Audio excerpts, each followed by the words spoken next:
Slop was declared 2025's Word of the Year. They declared slop as the Word of the Year last year.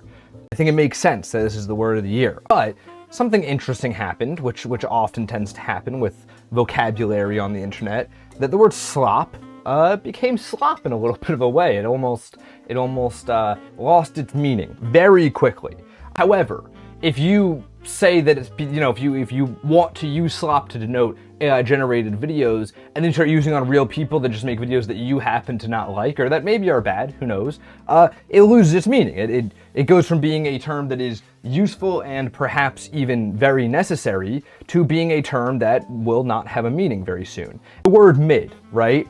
Every time it loses its meaning, right? And then this thing happens where everyone gets a hold of it, and now mid is just a new way to refer to something as bad. And it's like, all right, well, that's lost its meaning. And then once again, we find it in the exact same place that I believe slop is in right now, where it's just being used to refer to this is a thing I don't like.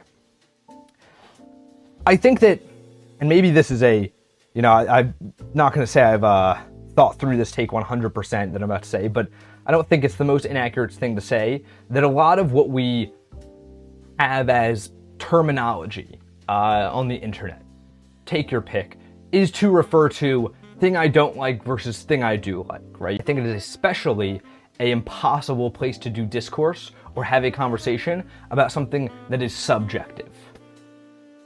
Perhaps by design. So, let me know your take on this.